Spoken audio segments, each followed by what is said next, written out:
Hi friends, like yours like চ্যানেলের আরো একটা নতুন এপিসোডে আপনাদের সবাইকে আবার স্বাগত। আমি ডাক্তার অভ্রনীল কর।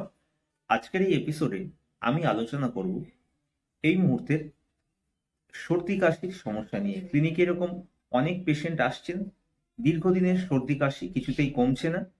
বিশেষ করে কাশির সমস্যা অনেক দিন হয়ে যাচ্ছে, কাশি কিছুতেই কমছে না। পেশেন্টরা এসে বলছেন অনেক কফ সিরাপ খেয়েছি, অনেক ওষুধ খেয়েছি, কিন্তু তারপরেও দেখছি এই সমস্যার সমাধান হচ্ছে না। এবং এরই সঙ্গে এই যে পেশেন্টরা আসছেন তাদের ক্ষেত্রে ব্লাড টেস্ট করলে দেখা যাচ্ছে আইজিই লেভেল অনেকটাই হাই। আপনারা যারা ভিডিওটা দেখছেন আপনাদের মধ্যেও কিন্তু এরকম অনেকেই আছেন যাদের এই সমস্যা হচ্ছে, চেষ্টা করছেন এর সমাধান খুঁজে পাওয়ার।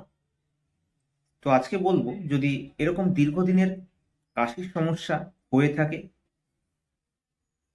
এবং যদি দেখা যায় অ্যালার্জির সমস্যা রয়েছে, আইজিই লেভেল অনেকটাই হাই, সেক্ষেত্রে আপনারা চাইলে হোমিওপ্যাথিক ওষুধের দোকান থেকে কিনে আনতে পারেন একটি হোমিওপ্যাথিক ওষুধ রিউমেক্স 30। প্রতিদিন সকাল সন্ধে 2 ফোঁটা করে খাওয়া দাওয়া করার 10-15 মিনিট আগে রিউমেক্স 30 ওষুধটি পরপর 5 দিন আপনাকে সেবন করতে হবে। আপনি যদি এই নিয়মে রিউমেক্স 30 ওষুধটি সেবন করেন, দেখবেন আপনার এই কাশির সমস্যা দূর হবে। তবে এর পরেও যদি দেখেন আপনার সমস্যা রয়ে গেছে, সেক্ষেত্রে বলবো নিকটবর্তী হোমিওপ্যাথিক ডাক্তারবাবুর সঙ্গে যোগাযোগ করুন, বা চাইলে স্ক্রিনের ওপর দেওয়া হোয়াটসঅ্যাপ নাম্বার আমার সঙ্গে যোগাযোগ করতে পারেন।